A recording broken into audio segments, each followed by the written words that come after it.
warahmatullahi wabarakatuh. Bagaimana Bapak Ibu kabarnya hari ini? Alhamdulillah, sehat semuanya ya? Sehat, alhamdulillah. Terima kasih atas kehadirannya pada kesempatan hari ini, pada siang yang cerah ini, di tengah banyaknya tugas pekerjaan yang jenengan sedang laksanakan. Kita masih dapat berkumpul bersama di sini di kegiatan ini untuk belajar bersama. Baik, terima kasih Bapak Ibu. Sebelumnya kita ucapkan salam dari guru penggerak dulu ya. Salam dan bahagia. Lagi yang semangat Bapak Ibu. Salam dan bahagia. Nah, terima kasih, tepuk tangan untuk adik-adik Bapak Ibu yang Surabaya. Baik Bapak Ibu, pada kali ini saya akan melakukan pengimbasan tentang budaya positif, yang mana mungkin panjenengan semuanya itu sudah lama mengajar, sudah lama menjadi guru, dan materi budaya positif ini sudah tidak asing lagi bagi panjenengan semua. Sebelumnya jenengan mungkin sudah pernah belajar pada PMM atau dari guru-guru penggerak sebelumnya seperti Pak Ganda atau Pak Adi. Nah, kali ini kita akan belajar lagi supaya nanti kita lebih memahami tentang budaya positif yang ada di sekolah kita resapi, kemudian kita wujudkan dalam tindakan di sekolah kita ini. Baik, next. Oke, budaya positif. Budaya positif menurut panjenengan apa sih? Menurut panjenengan budaya positif itu apa? Coba Bu Anissa, budaya positif kan kamu yakini sih. Budaya positif apa sih? Budaya positif kebiasaan, ya betul.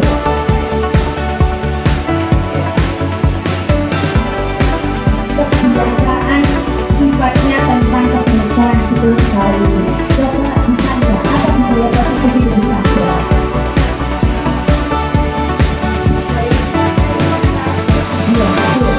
Yang biasa kita lakukan.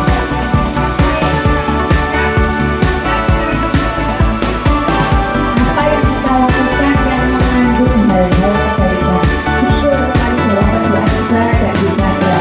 Oke, next. Budaya positif itu adalah nilai-nilai, keyakinan-keyakinan, kebiasaan-kebiasaan di sekolah kita yang berpihak pada peserta didik. Kenapa kok berpihak pada peserta didik? Ya karena kita di sekolah. Betul sekali jawabannya tadi. Sebuah kebiasaan positif yang harus kita laksanakan secara. Apa itu keyakinan kelas? Keyakinan kelas adalah nilai-nilai kebajikan universal yang disepakati bersama secara universal, lepas dari latar belakang suku, negara, bahasa, maupun agama. Keyakinan akan lebih memotivasi seseorang dari dalam, ya. Kemudian atau memotivasi secara intrinsik, seseorang akan lebih tergerak dan bersemangat untuk menjalankan keyakinannya daripada hanya sekedar mengikuti serangkaian peraturan. Karena anak itu yakin, ya, berarti kesadaran itu timbul dari dalam dirinya sendiri. Dia akan lebih termotivasi daripada dia sekedar mengikuti sebuah peraturan. Oke, next. Mengapa tidak peraturan saja? Mengapa harus keyakinan kelas, ya? Contohnya, mengapa kita memiliki peraturan harus menggunakan helm bila mengendarai kendaraan roda 2? Kenapa? Kenapa ini sebuah peraturan? Melindungi kepala. Oke. Mengapa kita memiliki peraturan 3M, menggunakan masker, mencuci tangan, dan menjaga jarak 1,5 meter? Karena melindungi diri dari virus, gitu ya. Berikutnya, mengapa kita memiliki peraturan harus datang tepat waktu pada saat mengikuti pelatihan biar tidak ketinggalan materi? Oke.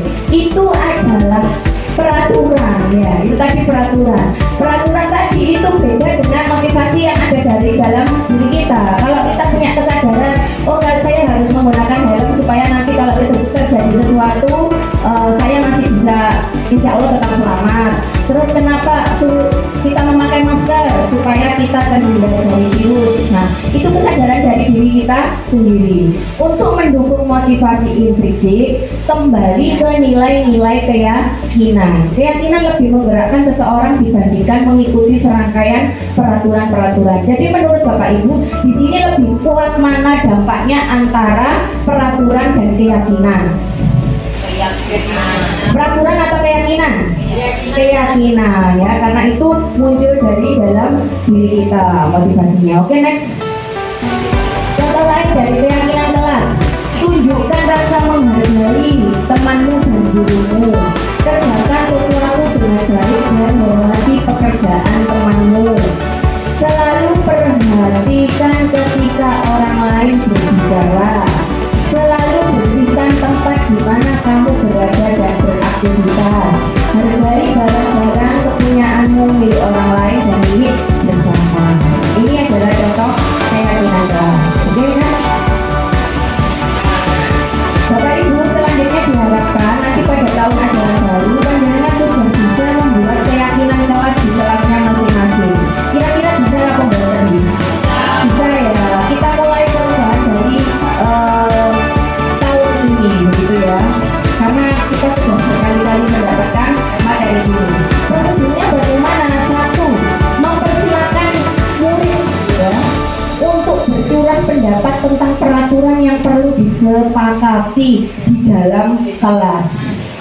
Jadi supaya anak-anak, supaya kita belajarnya nyaman, itu kita harus bagaimana? Aturannya itu seperti apa? Nanti kita curah pendapat dengan anak-anak. Berikutnya, 2, mencatat semua masukan-masukan para murid.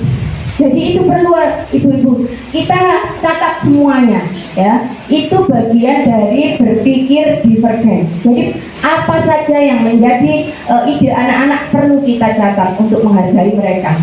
Yang ketiga, menyusun keyakinan kelas sesuai prosedur pembentukan keyakinan sekolah atau kelas. Gantilah kalimat-kalimat dalam bentuk negatif menjadi positif. Jangan menggunakan kata tidak boleh, tidak boleh, tidak boleh gitu ya. Dilarang itu jangan ya.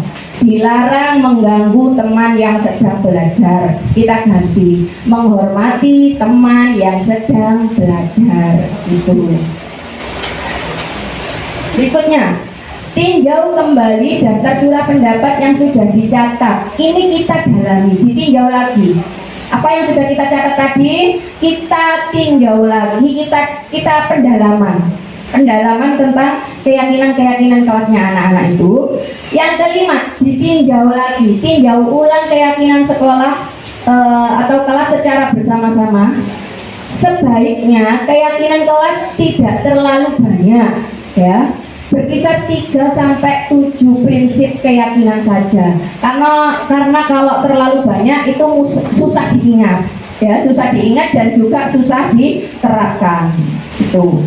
Berikutnya nomor 6, menyetujuinya dengan menandatangani keyakinan kelas tersebut. Nah, berikutnya silakan anak-anak itu membuat tanda persetujuan. Bisa berupa cap tangan. Kalau di kelas saya itu berupa cap tangan, bisa berupa tanda tangan. Saya pernah dua-duanya, tanda tangan pernah, cap tangan ya pernah. Terserah, itu nanti kreativitas Bapak Ibu ya. Berikutnya 7, dilekatkan di dinding kelas di tempat yang mudah dilihat semua warga kelas. Setelah itu keyakinan kelasnya ditempel di tempat yang strategis yang bisa dilihat oleh semua anak. Saya ada, tapi saya letakkan di pojok gitu ya. Jadi tulisannya juga kurang besar, sehingga anak-anak sering lupa dengan keyakinan kelasnya. Mungkin bisa diletakkan di dekat pintu ketika anak keluar masuk itu bisa melihat dan dia bisa menerapkannya. Oke, next book. Oke, lanjut. Ya, ini. Kebutuhan dasar manusia dan dunia berkualitas. Oke, next. Kebutuhan dasar manusia. Baik Bapak Ibu, ini tadi ya berkaitan dengan materi-materi sebelumnya. Sebetulnya apa sih yang memotivasi perilaku manusia dalam bertindak ya, yang mendasari seseorang itu dalam berperilaku? Kira-kira apa Bapak Ibu? Bapak Ibu makan karena apa? Karena lapar. Tidur karena ngantuk. Ke sekolah karena kewajiban kerja supaya mendapatkan uang untuk memenuhi kebutuhan. Ya betul. Nah, itu adalah kebutuhan dasar manusia. Jadi setiap tindakan yang dilakukan anak-anak itu sebetulnya adalah untuk memenuhi kebutuhan dasarnya, ya. Jadi anak itu kalau melakukan sebuah perbuatan yang tidak pantas, itu sebetulnya untuk memenuhi kebutuhan dasarnya. Ada beberapa guru yang kemarin bicara, ya, saya lupa. Ini loh, muridku ini senengannya jalui makanannya temannya. Oh, Bu Azizah ya, Bu Azizah ya. Iya. Jadi anak ini setiap hari minta ke temannya makanan. Nah, dibawakan bekal anak tersebut, ya. Jadi anak itu berperilaku sesuai kebutuhannya. Nah, kebutuhan dasar manusia itu ada 5. Yang pertama bertahan hidup, yang kedua penguasaan, 3 kebebasan, 4 kesenangan, kelima cinta dan kasih sayang. Sampai iya. Awal enggak sarapan sampai anaknya tubuh. Cuma minta kilo sakit kan, kenapa belum makan? Akhirnya bukan saya suruh makan. Nah, oke, seperti itu ya. Karena sebelumnya sudah ditegur Bu Zuliza untuk tidak meminta temannya lagi, akhirnya anaknya bertahan, tidak minta dan sampai mau pingsan. Nah, akhirnya guru bekalnya gurunya yang diberikan. Tepuk tangan untuk Bu Aziza. Oke. Oke, Bapak Ibu, bagaimana mungkin ya ini ya kebutuhan bertahan hidup itu berkaitan dengan kebutuhan fisik, ya, kebutuhan fisik yang harus segera dipenuhi. Bagaimana mungkin anak yang belum makan, perutnya lapar, atau rumahnya kebanjiran itu bisa belajar dengan nyaman, ya. Yang termasuk kebutuhan bertahan hidup itu kesehatan, rumah, makanan, itu ya. Itu termasuk kebutuhan bertahan hidup. Anak itu tidak akan bisa belajar dengan nyaman kalau perutnya lapar atau di rumahnya sedang ada permasalahan, gitu ya. Atau rumahnya kebanjiran, kebakaran, gitu. Oke, berikutnya belum. Kebutuhan akan cinta dan kasih sayang. Nah, cinta dan kasih sayang ini berhubungan dengan perasaan diterima. Perasaan diterima oleh orang-orang di sekitarnya, gitu ya. Ada beberapa anak itu yang sering curhat, gak dibolo loh bu, iya kan Bapak Ibu, seperti itu. Itu berkaitan dengan cinta dan kasih sayang. Secuek-cueknya anak itu, dia pasti ingin bergaul juga, membangun hubungan dengan teman-temannya, ya, meskipun anak itu cuek. Jadi kita harus jeli. Jangan kalau misalnya anak itu sukanya menyendiri, terus kita begini, terus bapak lagi senengannya menyendiri, gitu. Tapi kita juga memberikan pengertian pada teman-temannya. Bukan berarti anak yang menyendiri seperti itu tidak butuh temannya, gitu ya. Jadi kita berikan kesempatan untuk dia dan teman-temannya itu untuk terjadi interaksi. Oke. Biasanya yang untuk cinta dan kasih sayang ini anaknya suka cari perhatian. Berikutnya kesenangan. Oke. Kesenangan ini berkaitan dengan kegiatan pembelajaran di kelas. Setiap anak itu kodratnya adalah apa Bapak Ibu? Bermain. Jangan lupakan itu. Kodrat anak itu adalah bermain.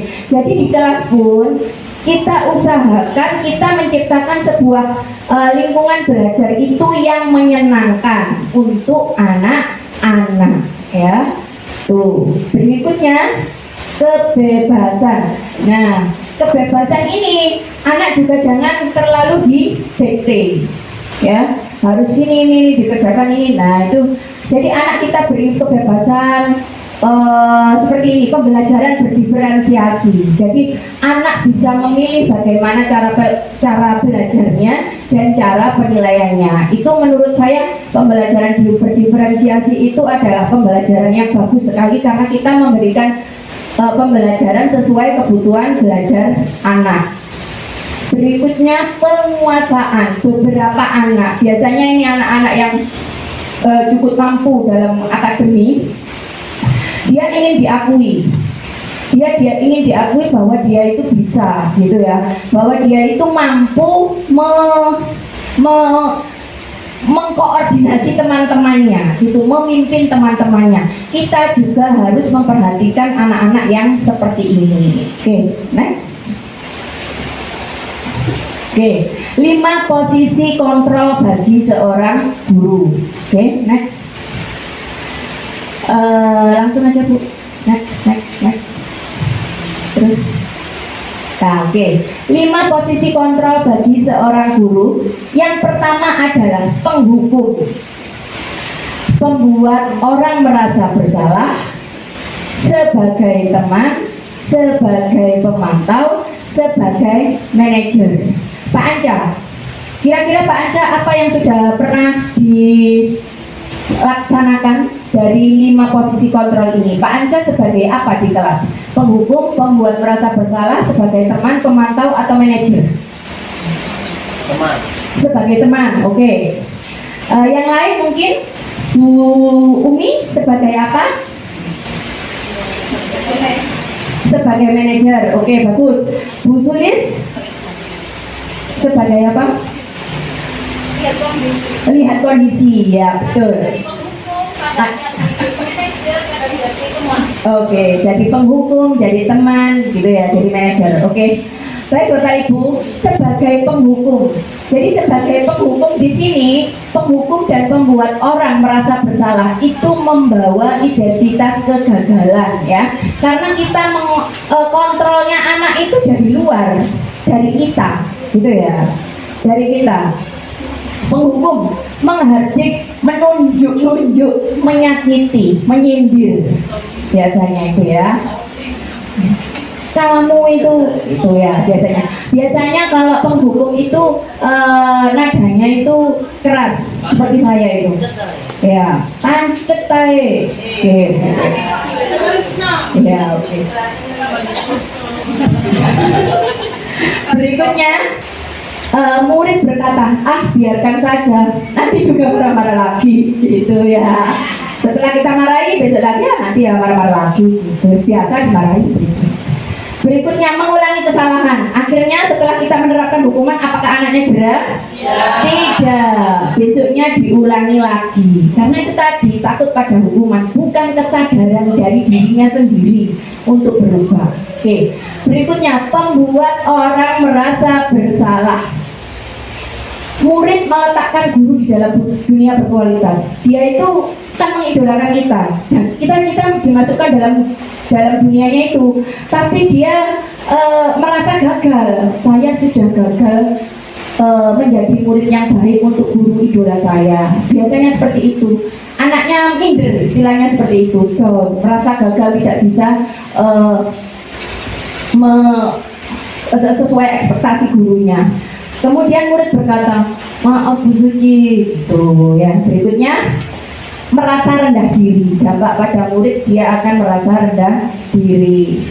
Oke ya. Berikutnya identitas berhasil atau sukses, yaitu kontrol guru sebagai teman. Membuatkan alasan-alasan untuk muridnya. Ayolah, contohnya ya telat maneh, gayanya beda, sudah tersenyum. Bendino telat kamu ini, padahal lu dibilangi loh. Ya besok jangan diulangi lagi loh ya, temenan ya. Itu identitas sebagai teman, ya. Bisa saja seperti itu, anak itu akan nurut dengan kita, ya. Tapi nanti ketika dia pindah dengan guru yang tidak seperti itu, nah dia akan kembali ke kodratnya lagi, kembali ke awalnya lagi, ya, oke. Karena dia sifatnya ketergantungan sama guru yang seperti itu, yang friendship gitu. Berikutnya pemantau.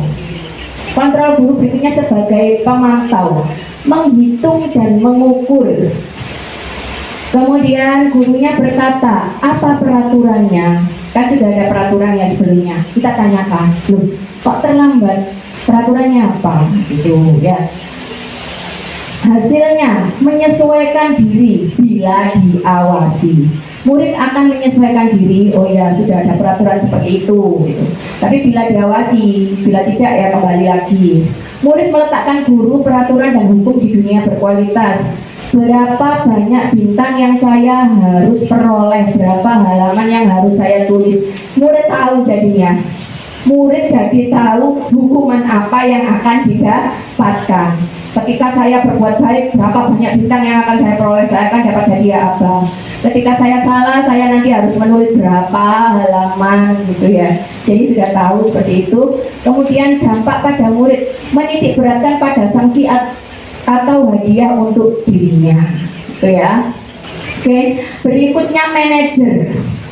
Manajer, inilah posisi yang paling ideal bagi seorang guru ya. Mengajukan pertanyaan-pertanyaan. Hei Sandra, kenapa kamu hari ini terlambat? Gitu, misalnya seperti itu ya. Terus, oh seperti itu alasannya. Menurut kamu ini benar apa salah? Salah Bu. Oke, kamu mau tidak memperbaiki kesalahanmu? Mau Bu. Bagaimana caranya kamu memperbaiki kesalahanmu? Mungkin bisa bangun lebih pagi atau menyiapkan apa-apa yang dibutuhkan untuk sekolah sebelumnya, gitu ya. Kemudian apa yang bisa Bapak Ibu bantu? Ya, kita menawarkan bantuan gitu ya, atau siapa yang bisa membantumu. Jadi di sini guru dan murid itu berkolaborasi. Murid diajak untuk memecahkan masalah yang ia timbulkan. Jadi nanti tindakan yang dilakukan murid itu berasal dari dirinya sendiri atas kesadarannya sendiri ya. Dia berpikir bagaimana caranya saya bisa memperbaiki keadaan, mengevaluasi diri, dan bagaimana cara memperbaiki dirinya itu tadi. Oke?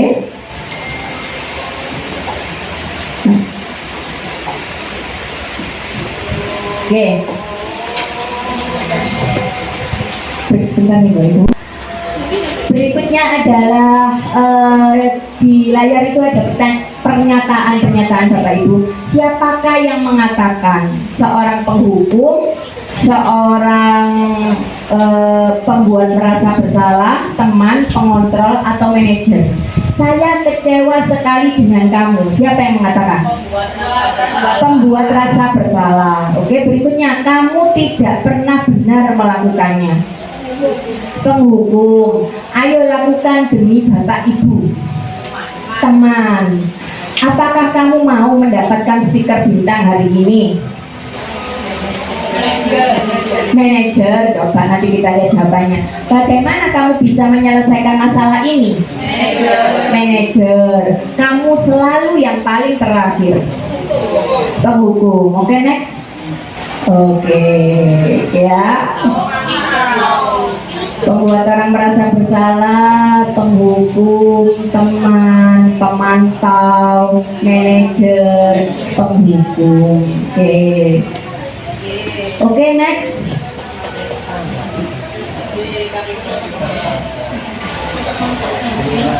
Oke, next. Ya.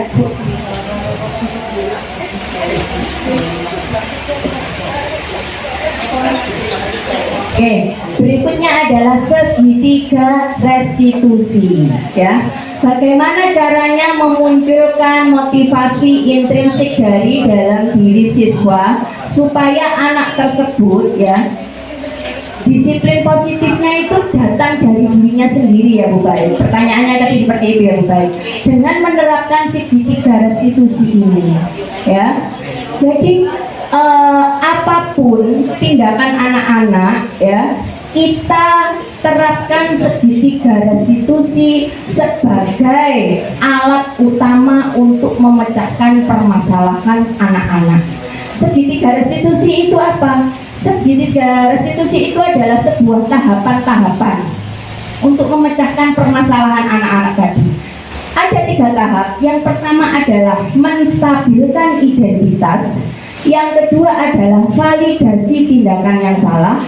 Yang ketiga adalah menanyakan keyakinan. Oke.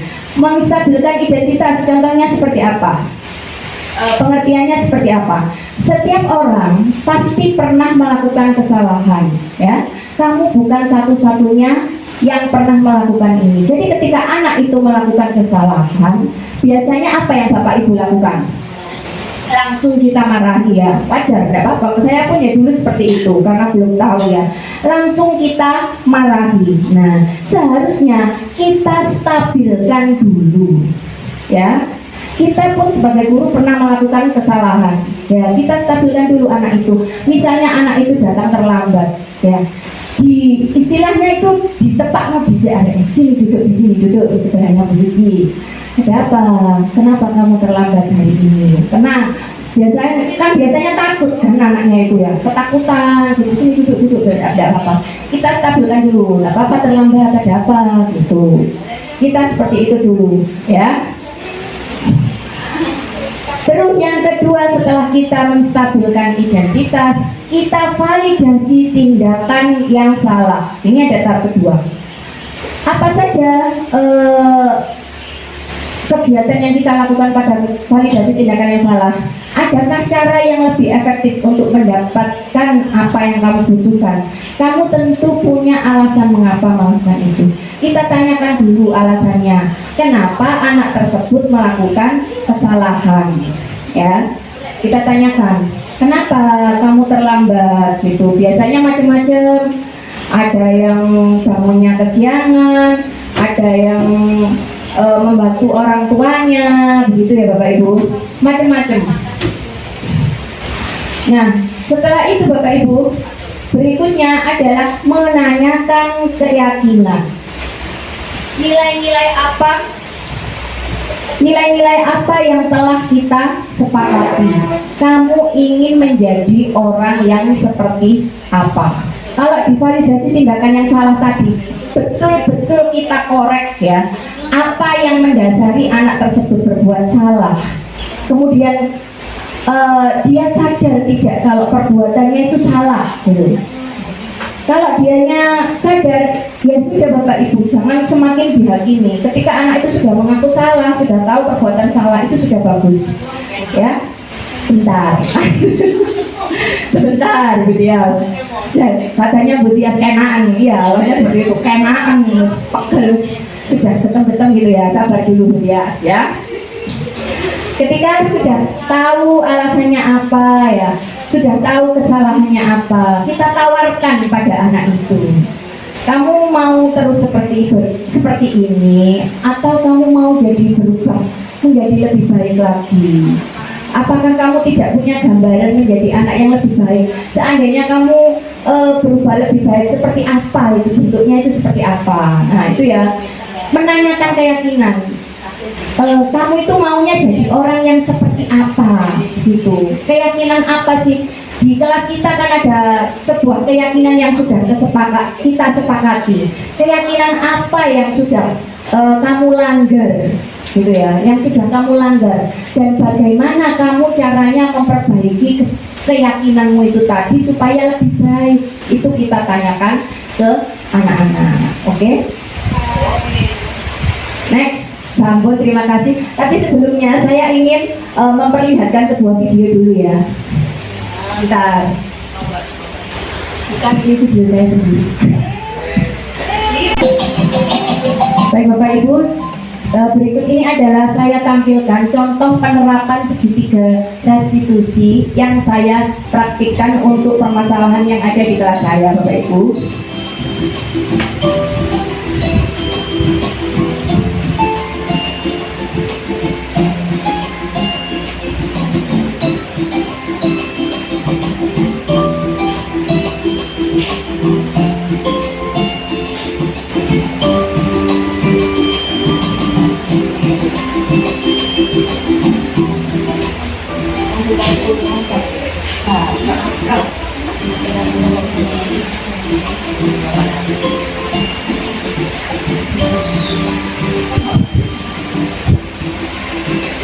Jadi Aska ini murid yang unik, dia murid baru. Assalamualaikum Bu. Waalaikumsalam. Silakan masuk Aska.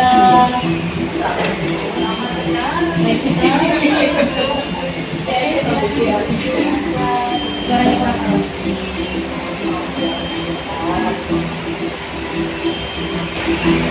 Sudah istirahat? Sudah Bu. Makan apa belum? Sudah. Ini adalah contoh guru yang baik.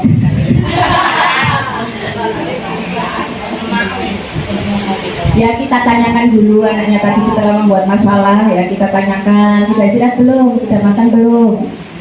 Perhatikan pelajaran. Jadi kita memperlakukannya itu seperti teman, suara kita pelan gitu ya, tidak menghardik. Aidan sing ngono sido.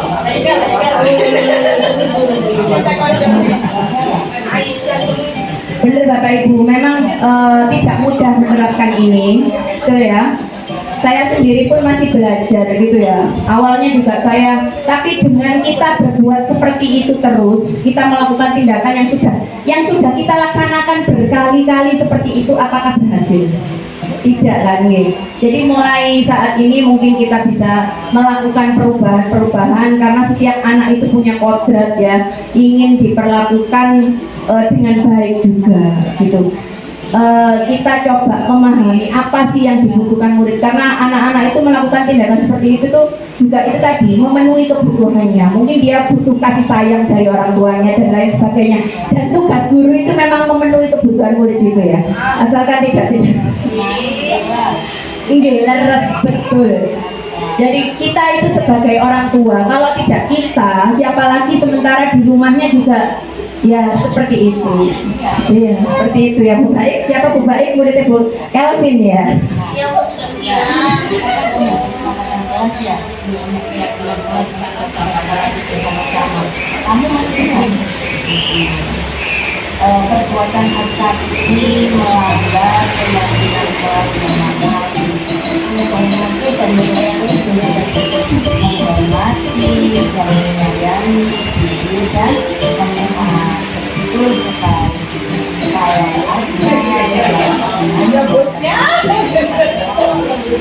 Udah ikan ini Mas. Tahu aja Bu.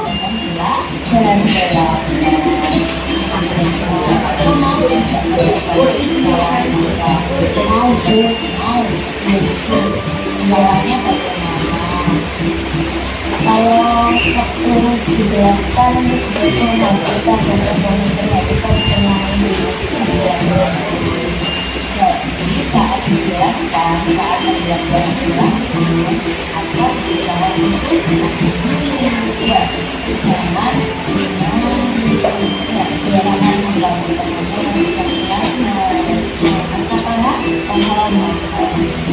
apa bisa mulai hari ini juga ya maka hari ini saat ini masih sudah tidak sangat itu yang askar ada yang bisa ada saya atau kalau ingat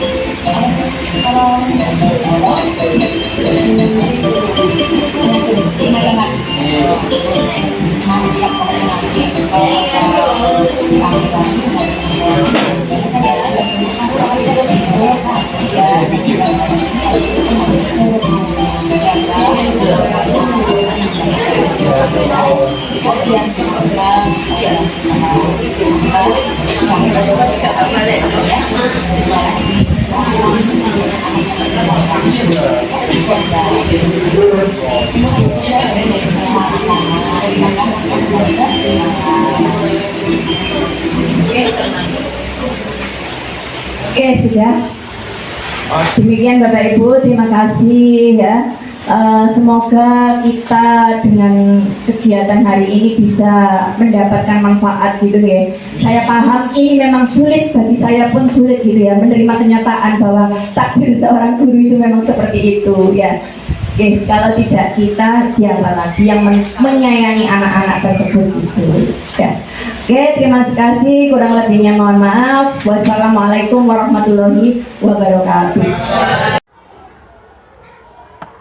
Assalamualaikum Bu Suci. Waalaikumsalam. Silakan masuk Abi. Ya. Oke Abi, silakan duduk di sini, di sebelahnya Bu Suci, nak. Iya. Sini Bu Suci mau bicara sebentar. Oke, duduk yang baik. Abid baik-baik saja hari ini? Baik, Bu.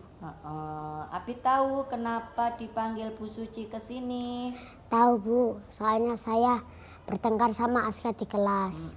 Bertengkar sama Aska di kelas. Bertengkarnya seperti apa? Aska ramai terus, Bu. Kalau saya marahi, Bu, tapi dia terus ngelak, jadi saya bentak-bentak. Oh, kamu bentak-bentak dia Iya. karena dia ramai, gitu Iya. ya? Kamu marahi. Ya, Kamu pukul dia. tidak, Bu. Oh, bagus kalau kamu sampai tidak memukul dia. Sekarang boleh Bu Suci tahu kenapa Abid bertengkar sama Aska? Aska ramai terus, Bu, kalau di kelas, Bu. Dia sering ganggu saya kalau pas belajar. Maksa ngajak bicara, maksa mainan, Oh, begitu. sambil nyanyi-nyanyi. Sambil nyanyi-nyanyi. Jadinya kamu Terganggu. terganggu, nggak bisa mikir. Iya, Oh, begitu ya. Ya wajar sih kalau kamu marah. Kalau misalnya Bu Suci jadi kamu, Bu Suci juga akan jengkel sama Aska. ya. Terus dia tidak mau berpikir sendiri, Bu. Dia selalu nyontek pekerjaan saya. Oh, begitu. Jadi Ya. tugas-tugas kamu dia selalu nyontek. Ya. Oh, begitu. Baiklah, Bit, ya. Di sini Bu Suci ndak mencari siapa yang benar, siapa yang salah, ya. Ya. Kamu marah karena kamu merasa terganggu sama Aska, begitu ya? Ya. Kamu mempertahankan apa yang menjadi hakmu karena Aska selalu mencontek pekerjaanmu. Ibu hargai kamu karena kamu hanya marah saja sama Aska, ya kan? Hanya kamu marah, kamu bentak-bentak aja kan? Iya. Kamu tidak sampai memukul dia. Tapi Bit, apakah yang kamu lakukan ini salah atau benar menurut kamu? Salah, Bu. Salah kenapa, Bit? Karena suasana di kelas jadi ramai, Bu. Teman-teman jadi tidak bisa belajar juga. Begitu ya, iya sih Bit. Kalau misalnya kamu langsung memarahi Aska, jadi teman-temanmu akan terganggu, Ya. gitu kan? Nah, menurutmu tindakanmu ini melanggar keyakinan kelas kita apa tidak? Melanggar. Keyakinan kelas apa yang sudah kamu langgar? Menghormati teman, guru, dan menyayangi teman. Iya, karena saat kamu marah, suasana kelasnya ramai, teman-temanmu terganggu. Itu artinya kamu tidak menghormati temanmu yang sedang belajar. Bagus. Bu Suci tahu Abid ini anak yang baik ya. Abid bisa tahu kesalahannya apa. Apabila Abid diganggu Aska lagi, kira-kira Abid mau bagaimana? Saya marah Ibu, tapi saya akan lebih baik ketika memarahinya. Oh, marahnya secara baik-baik. Ya. Berarti itu bukan marah, Bid. Itu namanya Nasihat. menasehati. Artinya Abid harus lebih apa? Bersabar. Bersabar. Iya, betul. Artinya Abid harus lebih bersabar, begitu ya. Oke, Bid, Abid mau memperbaiki kesalahannya. Mau, Bu. Mau mulai kapan? Mulai hari ini. Tadi caranya bagaimana? Caranya menasehati Aska dengan lebih baik. Tapi tegas. kalau misalnya Askanya ndak mau dinasehati gimana? Tetap ngeyel. Saya bilang ke Bu Suci. Betul itu ya. Ya. Jadi beritahu Aska secara baik-baik. Kalau ndak bisa dinasehati Abid bilang ke Bu Suci. Nanti biar Bu Suci yang menasehati Aska ya. Ya. Oke, selain itu apakah ada yang bisa Bu Suci bantu? Sudah, Bu. Insya Allah saya bisa mengatasinya. Yakin? Yakin. Yakin ndak mau dibantu Bu Suci? Yakin. Oke, Bu Suci yakin Abid bisa melaksanakannya dengan baik karena Iya. kan Abid anak pinter, ya kan? Iya. Oke, Bu Suci kira masalah ini sudah selesai. Sudah Iya. bisa berdamai dengan Aska? Sudah. Sudah mau berteman dengan Aska? Sudah. Oke, Abid sekarang bisa kembali ke kelas ya. Baik. Belajar di kelas lagi Ya, ya. baik, Bu. Saya izin ke kelas. Terima kasih. Iya, sama-sama. Oke. Sukses ya, Pi. Ya. Tetap semangat ya belajarnya ya. Oke, silakan kembali ke kelas, Api. Ya. Assalamualaikum. Waalaikumsalam, Api. Assalamualaikum warahmatullahi wabarakatuh. Perkenalkan, nama saya Abid Adam Budiarjo dari kelas 4C STN Kebonsari 1 Surabaya. Saya senang diajak Bu Suci berbicara tentang masalah saya. Saya jadi mengerti kesalahan saya dan bisa berusaha memperbaiki dengan cara saya sendiri, serta menjadi anak yang lebih baik lagi.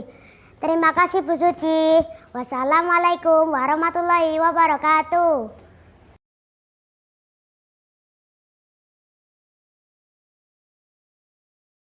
Assalamualaikum warahmatullahi wabarakatuh. Wabarakatuh. Apa kabarnya hari ini? Alhamdulillah. Luar biasa. Allahu Akbar. Sehat semuanya ya? Iya, baik anak-anak. Hari ini hari pertama kalian masuk sekolah kan? Nah, anak-anak sebelumnya kalian pernah dengar kata peraturan apa tidak? Pernah. Coba siapa yang tahu peraturan itu apa sih? Saya. Ya, apa Tia peraturan itu? Perintah. Peraturan itu perintah, bagus. Yang lain? Coba Dina. Larangan. Larangan. Azam. Peraturan di suatu daerah. Peraturan di suatu daerah. Ada lagi? Oke, beri tepuk tangan dulu untuk yang sudah menjawab. Oke, benar sekali. Peraturan itu bagi kalian itu sebuah perintah, sebuah larangan. Peraturan yang berlaku di suatu daerah. Tujuannya peraturan itu untuk apa? Agar apa, Aska? Pinter, agar masyarakatnya disiplin. Kalau Sunu, agar lingkungan tertib. Betul sekali. Nah, anak-anak, kalau misalnya peraturan itu ada di sekolah kita, fungsinya untuk apa?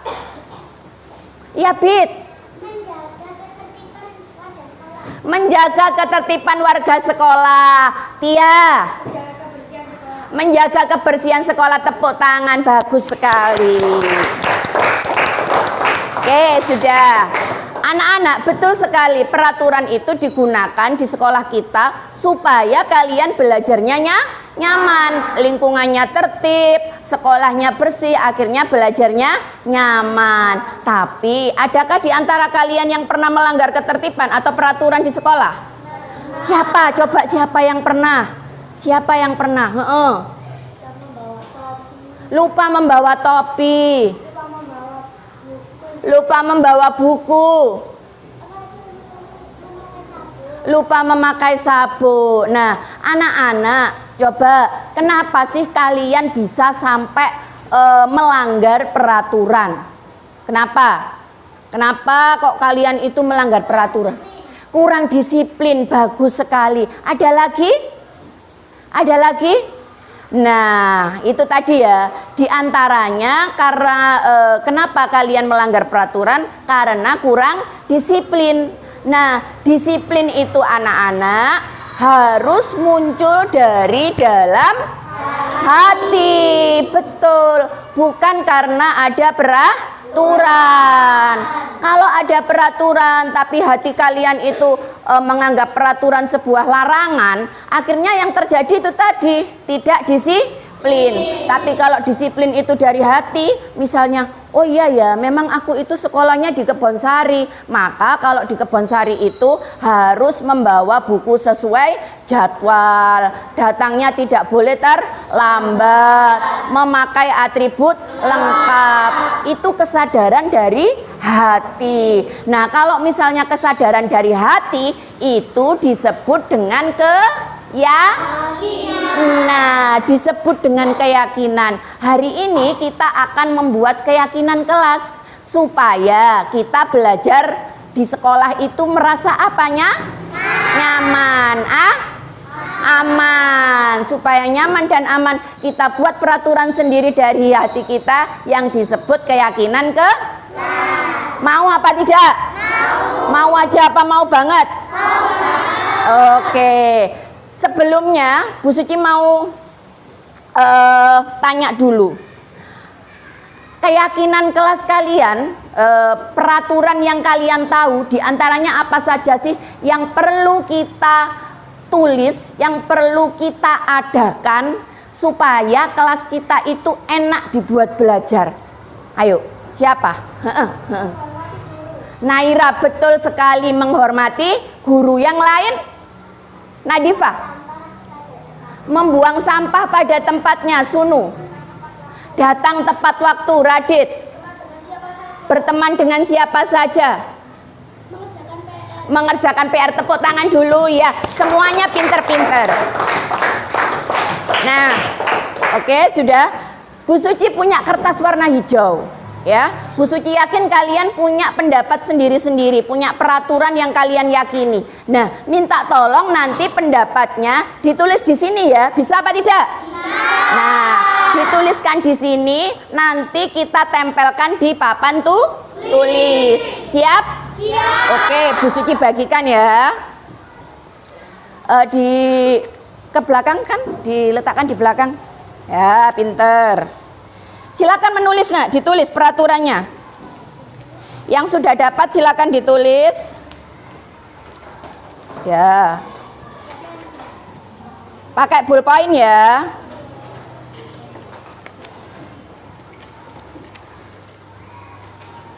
Silakan ditulis. Kalian punya ide apa sih? Peraturan apa yang perlu kalian terapkan di kelas kita supaya kita belajarnya nyaman? Oke, silakan ditulis. Silakan ditulis. Silakan ditulis. Oke, semuanya sudah dapat? Ya, silakan ditulis.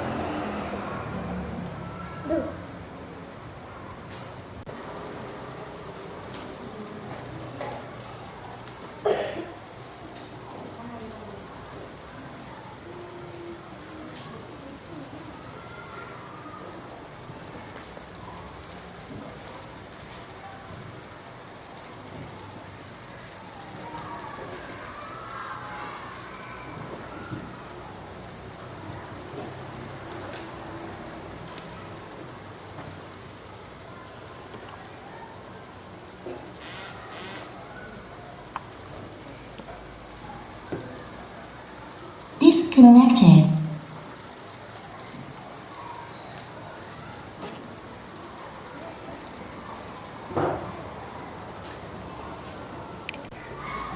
Oke, anak-anak sudah selesai? Iya. Sekarang yang sudah selesai bisa menempelkan pendapatnya di depan. Yang perempuan dulu yang sudah, silakan. Ayo maju. Oke, silakan. Sini dibantu Bu Suci. Bentar. Oke, silakan duduk. Yang sudah selesai silakan duduk. Oke, pinter. Oke, cepat silakan duduk ya yang sudah selesai. Ya, pinter.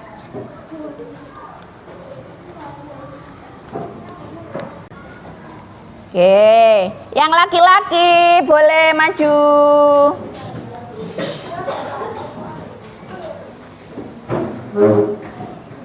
Dina banyak banget, Dina. Oke.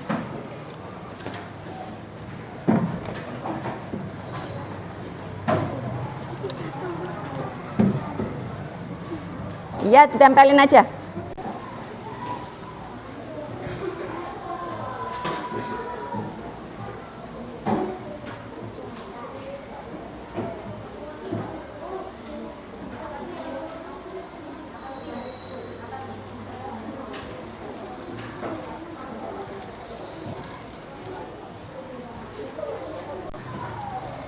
Oke, terima kasih anak-anak, tepuk tangan semuanya.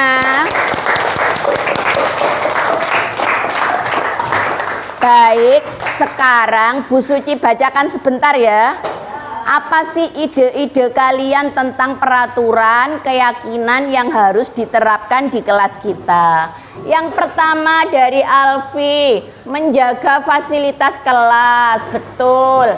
Afina memakai atribut. Kemudian Naira menghormati dan menghargai guru dan teman. Betul sekali. Hiro datang tepat waktu. Bagus sekali anak-anak. Coba kita cari kalimat yang pinter-pinter di sini. Semuanya menggunakan kalimat yang positif ya. Bagus sekali. Nah, tidak ada yang dilarang, tidak ada. Semuanya sudah bagus kalimatnya. Nah, anak-anak, peraturan yang sudah kita buat ini, mari kita tinjau lagi, kita sarikan menjadi sebuah keyakinan kelas yang harus kita laksanakan. Oke. Ditulis Bu Suci di sini dulu ya. Nanti baru dipindah ke sana.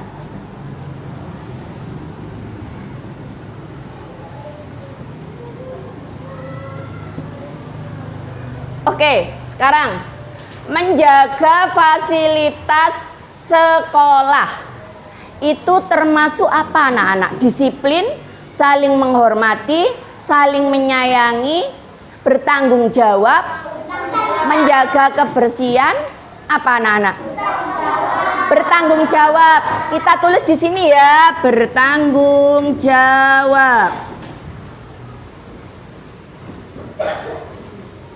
Oke, yang kedua, memakai atribut lengkap. Disiplin. Oke, disiplin.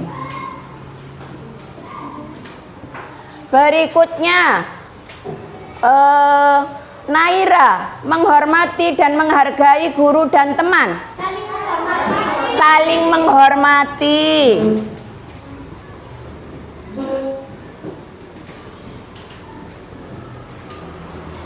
Berikutnya Naira lagi datang tepat waktu. Disiplin sudah ada ya. Oke, lanjut. Kemudian ini Sintiana menghormati guru. Sudah? Saling menghormati. Kemudian ini berteman dengan siapa saja. Pinter, saling menyayangi.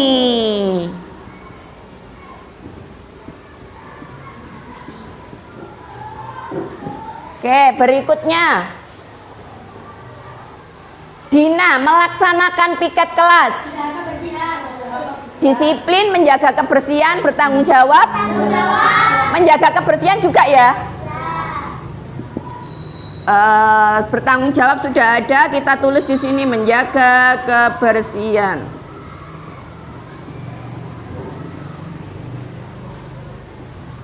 Kemudian Habibi menghormati guru sudah ada ya nak, saling menghormati. Mikaela menghormati guru sudah ada. Mengerjakan tugas tepat waktu dari Azam itu bagian dari apa? Disiplin sudah ada, pinter Zam. Salam sapa senyum dengan guru. Saling menghormati sudah ada. Melaksanakan piket kelas dari Najifah sudah ada. Fokus pada pelajaran. Bertanggung jawab, pinter. Kemudian ini mengerjakan tugas tepat waktu sudah ada tadi ya, disiplin. Baik anak-anak, sekarang ini kita pindah ke sini ya. Oke, kita dituliskan Bu Suci dulu.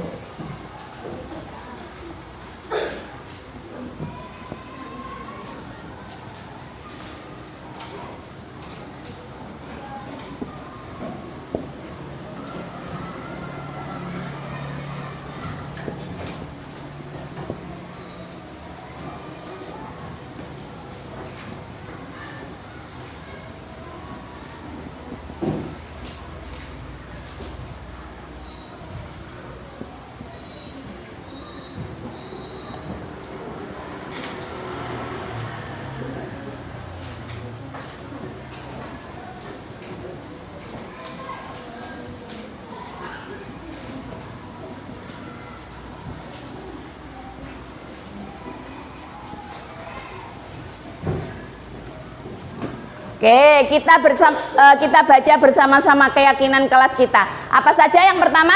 Bertanggung jawab.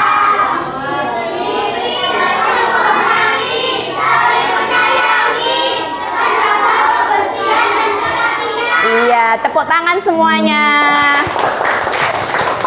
Oke, sudah pinter-pinter semuanya. Nah, sekarang supaya kita punya keyakinan dari dalam hati untuk bisa melaksanakannya. Bisa melaksanakan apa tidak kira-kira?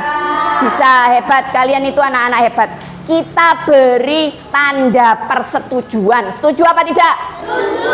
Nah, kita berikan cap tangan kita di keyakinan kelas yang kita buat. Mau apa tidak? Mau. Oke, bergiliran ya, gantian ya. Tidak boleh dorong-dorong. Supaya apa? Supaya tidak jatuh. Pinter. Oke, silakan siapa dulu? Kelompok sini dulu ya, kelompok sebelah sini dulu, kelompok 1 dulu. Silakan kelompok 1. Ada yang warna kuning, ada yang warna hijau. Ayo, ayo. Nah, oke. Ayo di warna kuning enggak apa-apa. Usahakan rata ya, rata. Rata tangannya, yang ujung-ujungnya jari yang ujungnya juga. Nah, oke. Ditos dulu jangan sampai. Sudah Mat, dikit aja Mat. Hiro. Nah, oke. Ditos dulu, oke. Sekarang di sini. Ayo ditempelin di sini, Nak. Siapa yang sudah yang lekat ya? Oke, sudah. Oke. Oke.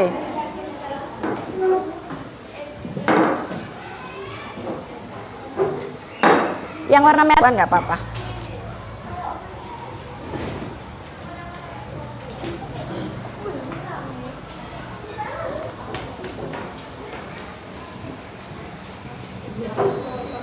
Oke, berikutnya. Ayo langsung.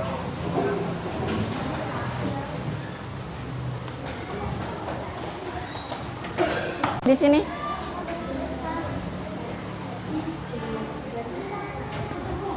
Vika. Oke, Sunu. Udah Nak, sudah cukup. Nah.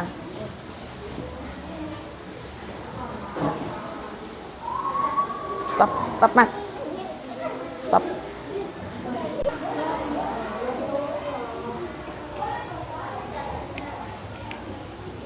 Ayo. Radit, agak cepat Dit.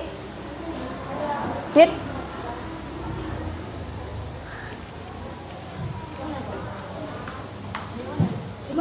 Boleh ditumpuk-tumpuk gak apa-apa. Nah, gak apa-apa. Sudah, oke. Nah, pinter dia.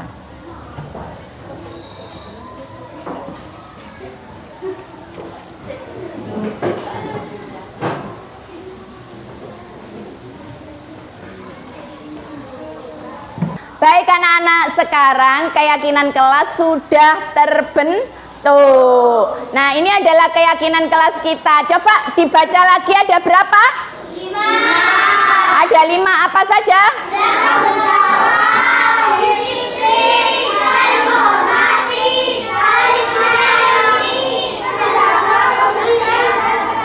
Iya, oke. Itu nanti harus kita laksanakan dengan penuh tanggung jawab. Siap apa tidak? Siap. Iya. Anak-anak? Siap. Anak-anak? Siap. Setelah ini kita akan menempelkan keyakinan kelas kita. Enaknya ditempelkan di mana ya? Di sebelahnya. Di sini ya? Oke, kita tempelkan di sini supaya semuanya bisa membaca dan ingat terus ya. Oke, kita tempelkan sama-sama. Bu Suci minta tolong Mas Hiro, Mas Nabil, Mas Sunu sama Mas Radit. Coba maju. Maju membantu Bu Suci. Diambil Mas, itu Mas ya. Silakan diambil. Hati-hati.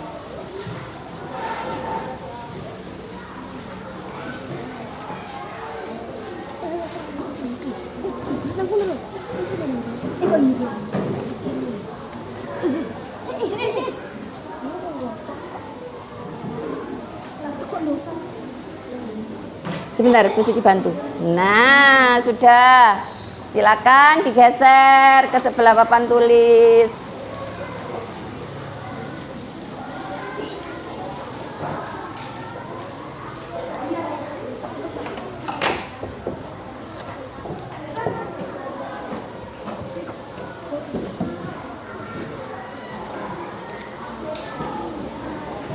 Oke, pinter. Terima kasih ya. Silakan kembali ke tempat duduk.